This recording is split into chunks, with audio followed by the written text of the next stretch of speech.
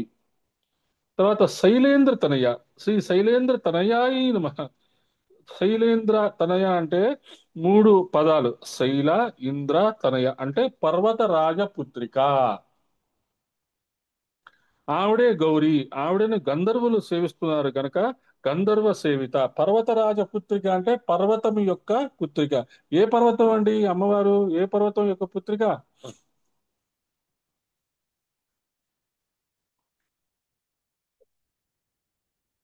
హిమాలయం. హిమాలయాలు.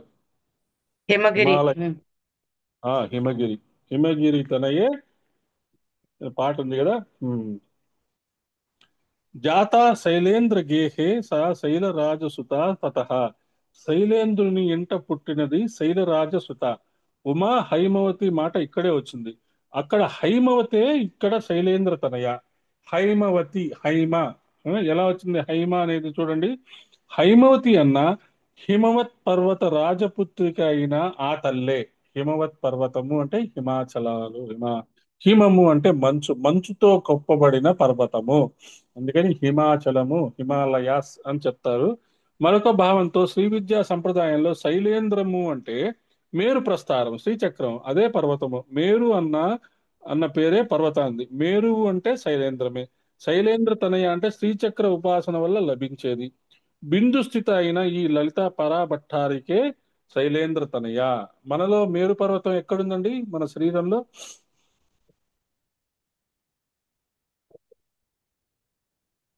Back bone. Correct. Gauri, Shri Gauri అయిన మహా.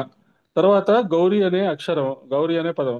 తేట తెల్లని తల్లి ముత్తుస్వామి దీక్షితుల వారు కాళీ గౌరీ రెండు అమ్మవారే అని చెప్తూ సితాసితే అని కీర్తించారు. తెలుపు నలుపుల తల్లి అన్నారు. ఏది? కాళీ గౌరీ. కాళీ మాత అనగానే మనకు అర్థమైపోతుంది నల్లగా ఉంటుంది. గౌరీ మాత అనగానే మనకు అర్థమైపోతుంది తెల్లగా ఉంటుంది. కానీ గౌరీ కాళీ రెండు ఒకటే. తెలుపు నలుపుల తల్లి అన్నమాట అమ్మవారు. ప్రళయకాలంలో ఈ ప్రపంచం అనేది గోచరించని మహా అంధకారం ఉంటుంది. ప్రళయకాలంలో ప్రపంచం గోచరించని మహా అంధకారం ఉంటుంది. అమ్మవారు అలా వ్యాపించి ఉన్నారని చెప్తారు. అంతుపట్టని తలమే కాళి. ఆ నామం దగ్గర మరింత విస్తారమైన అర్థం తెలుసుకుందాం. గౌరి అంటే ప్రకాశ స్వరూపిణి అని అర్థం. ప్రళయకాలంలో మొత్తం అంధకారమే ఉంటుంది. అప్పుడు కాళీమాత పనిచేస్తుంది. కాళి అంటే మనం రెగ్యులర్ గా మనం మహాకాలుడు, కాల్ అని చెప్పుకుంటూ ఉంటాం కదా. కాలము అంటే మహాకాలుడు, మహాకాలుడు, మహాకాళి అని చెప్పుకుంటాం. ఈ మహాకాలుడు, మహాకాళి ఏంటి వాళ్ళ పని? They are time keepers. వాళ్ళు ఆ, మన సృష్టి అంతా లైవ్ అయిపోయిన తర్వాత కూడా ఆ లైవ్ అయిపోయిన మ్యాటర్ ని యాక్టివ్ గా ఉంచడానికి వాళ్ళు కాపాడుతుంటారు. మళ్ళీ ఎప్పుడు ఆ మ్యాటర్, మళ్ళీ సృష్టి ఎప్పుడు దిగాలి, ఎప్పుడు సృష్టిలోకి రావాలి, మళ్ళీ ఏ కల్పంలోకి రావాలి, అప్పుడు ఆ ఎవరు మనువు, ఎవరు ప్రజాపతి, అవన్నీ డిసైడ్ చేసేది కాళికాదేవి. ఒకసారి సృష్టి స్టార్ట్ అయిపోయిన తర్వాత ఈ సృష్టిని నడిపించేది ఎవరు? గౌరీదేవి. కాబట్టి గౌరీ అంటే వైట్, కాళికాదేవి అంటే బ్లాక్. అంటే అది ఆ బ్లాక్ అనేటప్పటికి వెంటనే మన వాళ్ళు ఏం అర్థం చేసుకున్నారు? తంత్రాల్లోకి వెళ్ళిపోయారు. నలుపు అనగానే తంత్ర, వైట్ అనగానే మంత్ర. అంటే వైట్ మంచిది, నలుపు నలుపు చెడ్డదేనా? చాలా తప్పది అసలు. Black is also wonderful colour, divine colour. Black లేకపోతే వైట్ లేదు, వైట్ లేకపోతే బ్లాక్ లేదు. ఈ ప్రపంచంలో నీగ్రోస్ అంటే ఆ మాట నీగ్రో అనే పదం కూడా వాడకూడదు అసలు. మనం బ్లాక్స్ అనాలి వాళ్ళని జాగ్రత్తగా. వాళ్ళందరూ నల్లగా ఉన్నారని ఈ తెల్ల వాళ్ళందరూ వాళ్ళని తొక్కిపడేస్తుంటారు. ఈ వైట్స్ అందరూ అంటే ఆస్ట్రేలియా కానీ అమెరికా కానీ వీళ్ళందరూ వాళ్ళు అక్కడ పుట్టిన వాళ్ళకి నల్ల వాళ్ళన్నా చామంచాయగా ఉన్న మన వాళ్ళన్నా ఏషియన్స్ అన్నా వాళ్ళకి గౌరవం ఉండదు. ఎందుకంటే వాళ్ళు వాళ్ళు తెల్లగా ఉన్నారు, వాళ్ళు గొప్ప వాళ్ళని. మనం నల్లగా ఉన్నా గొప్పవాళ్ళు కాదని. తెల్లగా ఉన్న వాళ్ళందరూ గొప్పవాళ్ళు, నల్లగా ఉన్న వాళ్ళు గొప్పవాళ్ళు కాని వాళ్ళు అని చాలా మందికి ఆ భావం ఉంటుంది. అది చాలా తప్పు. ఎందుకంటే అంధకారం నుంచే వెలుతురు వస్తుంది. వెలుతురు అంధకారం రెండు ఒక కాయిన్కి రెండు వైపులు. అది అర్థం చేసుకోండి. అది బాగా, ఎందుకంటే మీరు ఒక దీపం పెడితే ఆ దీపం మీద ఉన్న ఆ వెలుతురు మొత్తం ప్రపంచాన్నంతా చూపిస్తుంది. కానీ దీపం కింద ఆ అంధకారం ఉంటుంది. అదే మనము కూడా అలాగే ఆ, ఒక దీపము లాగా మనలో ఉన్న ఆ ఇబ్బందుల్ని కూడా వాటిని పక్కన పెట్టేసుకొని మనం అందరం అందరికీ ప్రకాశం ఇవ్వాలి, అందరికీ లైట్ ఇవ్వాలి, అందరికీ జ్ఞానం ఇవ్వాలి అనే లక్ష్యంతో మనం జీవించాలి. కాబట్టి కాళీ గౌరీ ఒక్కరే అని చెప్తూ చండీ సప్తసతిలో కూడా ఒక కథ ఉంది. ఒక సూచనగా ఒక శ్లోకంలో అక్కడ ధ్వనింపజేస్తారు. ఇక్కడ స్మరించుకుందాం. అమ్మవారు మొట్టమొదట నల్లపిల్లగానే పుట్టింట. ఆమె అన్నగారు అలాంటి ఆయనే. వారిద్దరిది ఒకటే రంగు. వారిరువురు ఒకే జ్యోతి నుండి వచ్చిన కవలలు. ఇద్దరు నల్లగా ఉన్నా చాలా అందంగా ఉన్నారు. నల్లదనంలో సౌందర్యం తెలుసుకోవాలంటే విష్ణువుని చూడాలి. శ్యామ అన్న వర్ణమే చామన ఛాయ. అటువంటి రంగుతో అమ్మవారు ఉండేది. కానీ శివుడు పెళ్లి చేసుకునేటప్పుడు మాత్రం కాళీ ప్రణయ లాలస అని శివపురాణంలో చెప్పినట్లుగా కాళీదేవిని పెళ్లి చేసుకుంటున్నాను అని ఉత్సాహంగా పెళ్లి మండపం మీద కూర్చున్నట్ట శివపురాణంలో. కానీ పెళ్ళైన కొంత కాలానికి నల్లపిల్ల నువ్వు నల్లగా ఉన్నావు అంటూ ఉన్నట్ట. ఆవిడ ఇదేం బాగోలేదనుకో వెళ్ళి తపస్సు చేసి తర్వాత తెల్లగా మారింది. ఇంతవరకు ఉన్న ఆ నల్లని కోశాన్ని విడిచిపెట్టి గౌరకాంతితో భాషించింది. ఆ విడిచిపెట్టిన నల్లని కోసమే కౌశికి అనే శక్తి. ఆ శక్తే బయలుదేరి శంభు నిశుంభుల సంహారం చేసింది. అంత కథ నడపడం కోసం ఆయన నల్లపిల్ల అనాల్సి వచ్చింది. వారి పరిహాసాలు లీలలు లోకానికి కళ్యాణాలు అని గ్రహించాలి. అమ్మో శివుడు కూడా అమ్మవారిని కామెంట్ చేశాడండి, పెళ్ళాన్ని విమర్శించాడండి అని మనకి టక్కని అనుకుంటాం. కానీ ఆయన అలా అనటానికి కారణం ఏమైంది? ఆవిడ ఆ, వెళ్ళి తపస్సు చేసింది. తపస్సు చేస్తే ఏమైంది? ఆమె నలుపంతా కౌశికి అనే ఒక కొత్త దేవత తయారైంది. ఈమె తెల్లగా తయారై బయటకు వచ్చింది. అంటే ఏమవుతుందంటే శరీరంలో ట్రాన్స్ఫార్మేషన్ వచ్చిందన్నమాట. ఆ సెల్స్ అన్ని మారిపోయినాయి. ఇంకా పాత సెల్స్ కూడా తపస్సు చేసినవే కదా, అవి వేస్ట్ చేయడం ఎందుకు అన్నట్టుగా. అంటే నేను నాకు అర్థమైన విషయం చెప్తున్నాను, అది కరెక్టో కాదో తెలీదు. ఆ పాత బ్లాక్ సెల్స్ తో కౌశికి అని ఒక శక్తిని తయారు చేసుకొని తను వైట్ గా మారిపోయింది. అలా కౌశికి అనే శక్తి తయారవటం వల్లనే శంభు నిశుంభుల సంహారం జరిగింది. ఇంత ప్లాన్ వేసుకొని ఆయన పెళ్ళాన్ని కామెంట్ చేశాడు నల్లపిల్ల నల్లపిల్ల అని. అంతేకాని ఆయనకి గురువులకి భగవంతుడికి నలుపు తెలుపు భేదం లేదు. బ్రాహ్మణ నాన్ బ్రాహ్మణ భేదం లేదు. స్త్రీ మగజాతి భేదం లేదు. అందరూ సమానమే. అది మనం అర్థం చేసుకోవాల్సింది. లోక కళ్యాణం కోసం గోరిగా వచ్చిన అమ్మవారు పరమేశ్వరునితో చూడు నేను ఎంత తెల్లగా ఉన్నాను అంది. శంఖ కుందేందు వర్ణాచేత్యతో గౌరీతి శాస్మృత. శంఖము మల్లెపువ్వు వలె తెల్లగా ఉన్న తల్లిని గౌరీ అని అంటారు. కన్యాకుబ్జం అనే పీఠంలో పీఠాది దేవతగా గౌరీదేవి ఉన్నది. గౌరీ మంత్రము వేదాల్లో సూర్యునికి వాడారు. గౌహు అంటే కాంతి కిరణాలు. సూర్యుడు ఆ కాంతి కిరణాల పుంజం. పురుష దేవతగా ఉపాసిస్తే పురుషునిగా ఆయన గోచరిస్తారు. స్త్రీ దేవతగా ఉపాసిస్తే స్త్రీ దేవతగా అనుగ్రహిస్తారు. అందుకనే మనం సూర్యుడిలో అమ్మవారిని చూసుకోండి అంటాము, విష్ణువుని చూసుకోండి అంటాము, సూర్యనారాయణుడు అంటాము, అమ్మవారి యొక్క ఆ కుంకుమ సూర్యుడు అని అంటాము, అమ్మవారి యొక్క ఆ, రెండు కళ్ళు సూర్య చంద్రులు అంటాము. కాబట్టి సూర్యుడు అలాంటి వ్యక్తి. భానుమండల మధ్యస్థ అనుకున్నప్పుడు కూడా మనం అమ్మవారిని గుర్తు చేసుకుంటాము. సూర్యుని యొక్క కిరణములలోంచి వచ్చే అగ్ని శోమాత్మకమైన శక్తి గగన మండలంలో ప్రకాశించి భూమికి వచ్చేటప్పటికి ఎలా క్రమంగా విస్తరిస్తూ వస్తుందో ఏకపది ద్విపది చతుష్పది అష్టాపది అన్నారు. ఎక్కడో ఉన్న ప్రకాశం ఆకాశంలో సాక్షాత్కరించి క్రమంగా భూమిపైకి ప్రసరించేటప్పుడు ద్విపది అయింది. దిక్కుల్లో ప్రసరించేటప్పుడు చతుష్పది అయింది. అలా క్రమక్రమంగా సహస్ర కిరణాలుగా వ్యాపించిన సూర్యకాంతిని అష్టపది నవపది బహూవుషి సహస్రాక్షర పరమే వ్యోమన్ అని వర్ణించారు. పరమే వ్యోమన్ అన్నప్పుడు మనకు కనపడుతున్న భూతాకాశమే కాకుండా చిదాకాశం కూడా చూసుకోవాలి. సూర్యుడు యొక్క వెలుతురు మొట్టమొదట బయలుదేరి అలా ఏమైంది, ఏకపది అంటే ఒక రే స్టార్ట్ అయింది. ఆ రే ఏమైంది, రెండు వైపులా అంటే పైన కింద వెలుతురు వచ్చింది. అప్పుడు ద్విపది. ఆ తర్వాత నాలుగు వైపులా, నాలుగు తూర్పు పడమర పశ్చిమ ఉత్తర నాలుగు వైపులా ప్రసరిస్తోంది. ఆ రే డైరెక్ట్ గా ఇప్పుడు మనం టార్చ్ చేస్తే ఏమవుతుంది, కరెక్ట్ గా ఒకే చోట్ల పడుతుంది, మొత్తం వెలగదు కదా.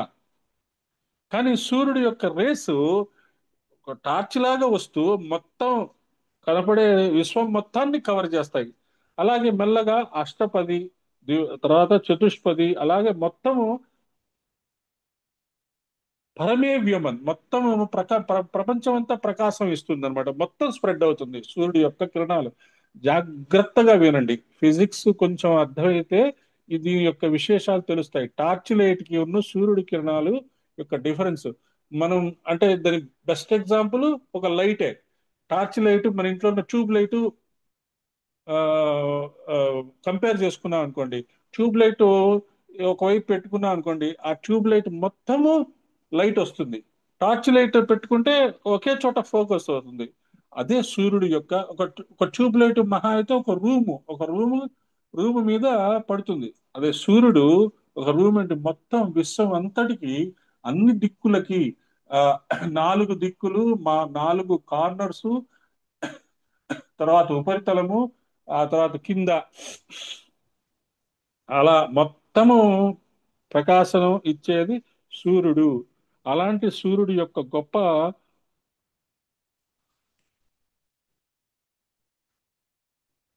శక్తి గౌరీ నామంలో ఉంది. గౌరీ అంటే జ్ఞాన స్వరూపిణి, బ్రహ్మ విద్యాది దేవత. ఉమా గౌరీ కూడా బ్రహ్మ విద్యా స్వరూపమే. ఉమా గౌరీ కాళి ఈ మూడు ఇంపార్టెంటే. బ్రహ్మ విద్యకి మనకి వేదాల ద్వారా క్రమంగా లభిస్తున్నది. గౌహు అంటే వాక్కులు అనే అర్థం కూడా ఉంది. శబ్ద బ్రహ్మ స్వరూపిణి వల్లనే అజ్ఞానం పోతుంది. మనకు అజ్ఞానం ఎప్పుడు పోతుంది అంటే నిజమైన శబ్దం విన్నప్పుడే, సత్యము తెలుసుకున్నప్పుడే. శబ్ద బ్రహ్మ స్వరూపంగా విచ్చుకున్నది ఆ నామాల్లో వాగదీశ్వరి విద్య చెప్పబడుతున్నది. ఓంకారము వేదం, వేదాంతంలో కూడా వేదంలోని భాగమే అని గ్రహించాలి. వేదాంతాలు కలుపుకుంటే శబ్ద బ్రహ్మము. ఓంకారం కూడా శబ్ద బ్రహ్మమే. ఆకాశం నుండి శబ్దం వస్తుంది. మనకి 5 తన్మాత్రలు చెప్తారు. 5 తన్మాత్రలు ఏవి? మూలాధారము పృథ్వీతత్వము, స్వాధిష్టానము జలతత్వము, మణిపూరకము అగ్నితత్వము, అనాహతము వాయుతత్వము, విశుద్ధి ఆకాశతత్వము. వీటినే శబ్ద, స్పర్శ, రూప, రస, గంధము అంటారు. గంధము, శబ్దము అంటే విశుద్ధి ఆకాశతత్వము. శబ్ద స్పర్శ, స్పర్శ అంటే అనాహతము వాయుతత్వము, అనాహతము వాయుతత్వము. స్పర్శ రూపము మణిపూరక చక్రము. శబ్ద స్పర్శ రూప, రసము స్వాధిష్టానము జలతత్వము, మూలాధారము గంధము పృథ్వీతత్వము. ఆ 5, 6 బీజాక్షరాలు కూడా ఉంటాయి. లం యం రం సం శం. ఈ పృథ్వీతత్వం, జలతత్వము, అగ్నితత్వము, వాయుతత్వము, ఆకాశతత్వము, ఈ 5 తత్వాలు, శబ్ద స్పర్శ రూప రస గంధాలు, ఇవి మొట్టమొదట సృష్టిలో తయారైనవి ఇవి. ఆ తర్వాత పృథ్వీతత్వం నుంచి మ్యాటర్ వచ్చింది. ఆ జలతత్వము శబ్ద స్పర్శ రూప రస, రసము అమ్మవారి యొక్క శక్తిలో రసము వల్ల, రసత్వం వల్ల జలం వచ్చింది. అమ్మవారి యొక్క అనుగ్రహం వల్ల రూపం వచ్చింది, పృథ్వీతత్వం వచ్చింది. దానికంటే ఫస్ట్ మట్టి తర్వాత ఆ మట్టిలో నీరు పోశారు. ఆ మట్టి నీరు పోస్తే ఒక రకమైన ఆకారం వచ్చింది. ఆకారం వచ్చిన తర్వాత ఏం చేశారు అంటే, మనం పార్వతీదేవి వినాయకుడిని ఎలా తయారు చేస్తారో ఊహించుకుందాం. ఈ పార్వతీదేవి వినాయకుడిని ఏం చేసింది? ఫస్ట్ మట్టి తీసుకుంది. ఆ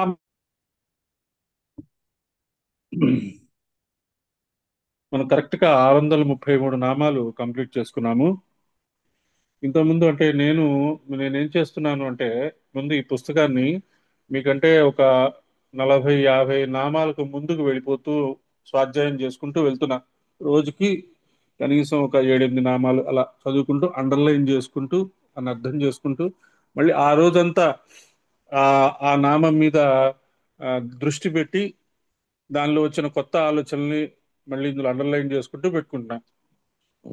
పెట్టుకున్న తర్వాత ఏమవుతుంది, మళ్ళీ సెషన్ వచ్చే టైంకి ఆ నామం దగ్గరికి వచ్చే టైంకి ఇంకా కొత్త ఆలోచనలు వస్తాయి. ఇవి చదువు అవి ఇవి కలిపి చెప్తున్నా. అంటే నిత్యము నేను ఈ ఉమ్, అంటే మనం వారానికి ఒకసారి కలుస్తున్నా, 2 వారాలకు ఒకసారి కలుస్తున్నా, నిత్యము నేను ఈ నామాల మీద ధ్యాసలోనే ఉన్నాను.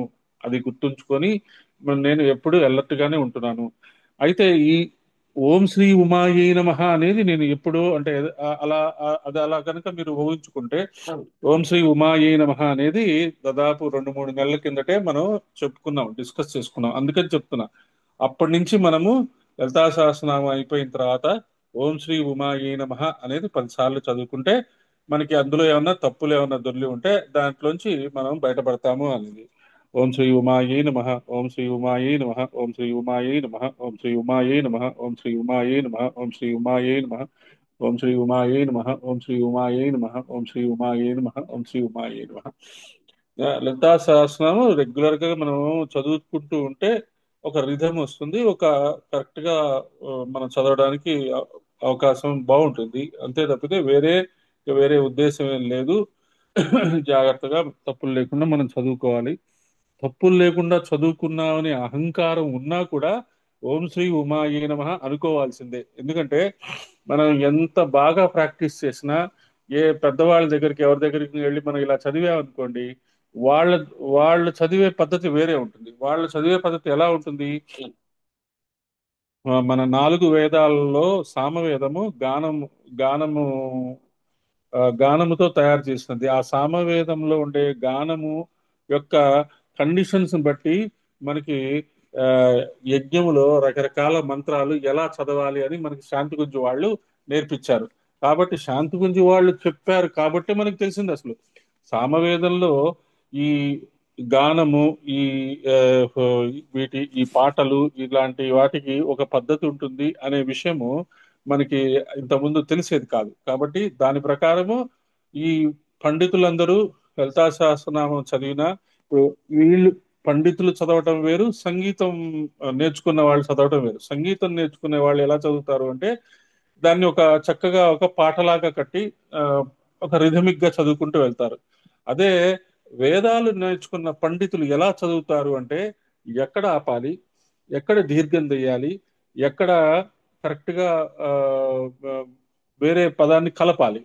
అప్పుడు ఏమవుతుంది అంటే ఏ ఏ నామానికి ఏ అర్థం రావాలో ఆ నామం వస్తుంది. ఆ నామం కరెక్ట్ గా బయటికి వస్తుంది, ఏ అర్థం రావాలి. ఇలా మనం నేర్చుకొని భావం ప్రకారం, భావం కూడా మనం తెలుసుకుంటే, ప్రతి నామానికి ఒక భావం తెలుసుకుంటే అప్పుడు మాత్రం కరెక్ట్ గా ఎక్కడెక్కడ ఆపాలో అక్కడక్కడ ఆపుకుంటూ వెళ్ళాల్సిందే. ఏదో మామూలుగా ఇప్పుడు హనుమాన్ చాలీసా ఉంది. ఏ, ఎక్కడైనా ఎప్పుడైనా మనం తప్పులు లేకుండా చదివేస్తాం, ఏం ప్రాబ్లం లేదు. కానీ హనుమాన్ చాలీసా అర్థం తెలుసుకొని చదివే వాళ్ళు చాలా జాగ్రత్తగా చదువుతారు. అది అంతకంటే ఏం లేదు. కాబట్టి ఏదైనా మన ఇంట్లో ఒక ఇన్స్ట్రుమెంట్ ఉందనుకోండి, క్యాజువల్ గా వాడుకునే వాళ్ళు ఆ ఇన్స్ట్రుమెంట్ యొక్క ఆ, దాని వర్క్ ఎలా ఉంటుంది, దాని ఫంక్షన్స్ ఎలా ఉంటుంది తెలిసిన వాళ్ళు జాగ్రత్తగా వాడుకుంటారు. కాబట్టి మనం కూడా వీటిని కొంచెం జాగ్రత్తగా ఆ, శ్లోకాలని కనుక అర్థం చేసుకొని ప్రొనౌన్సియేషన్ అది జాగ్రత్తగా ప్రాక్టీస్. ఎందుకంటే మన యూట్యూబ్ లో చాలా ఉన్నాయి, చాలా చోట్ల ఉన్నాయి, చాలా గ్రూప్స్ ఉన్నాయి, ప్రాక్టీస్ చేసే గ్రూప్స్ ఉన్నాయి, ఎలా పలకాలో నేర్పించే గ్రూప్స్ ఉన్నాయి. అవి తెలుసుకొని చదువుకుంటే బాగుంటుంది అని ఒక సలహా మాత్రమే, ఇందులో వేరే ఏం లేదమ్మా. అందరము నేర్చుకునే వాళ్ళమే, అందరము స్టూడెంట్సే. కాబట్టి సో ఓం శ్రీ ఉమాయే నమః అనేది ఇప్పుడు నుంచో మనం స్టార్ట్ చేసాము. కరెక్ట్ గా ఇప్పుడు ఆ నామం దగ్గరకు వచ్చాము. ఉమా నామము రహస్య నామము. ఉమా అనేటప్పటికి ఏముంది, మామూలు పదమే అనుకుంటాం. చాలా మంది ఉమా అనే పేరు పెట్టుకుంటారు. చాలా మంది ఉమా రంగనాథను, ఉమా గణపతి అను, ఉమా శివ అను, ఉమా సదాశివ అన అలా పెట్టుకుంటారు. అలా ఈ ఉమా అనే పదము చాలా కామన్, చాలా మంది పెట్టుకుంటారు. కానీ అందులో చాలా రహస్యం ఉంది అని చెప్తున్నారు.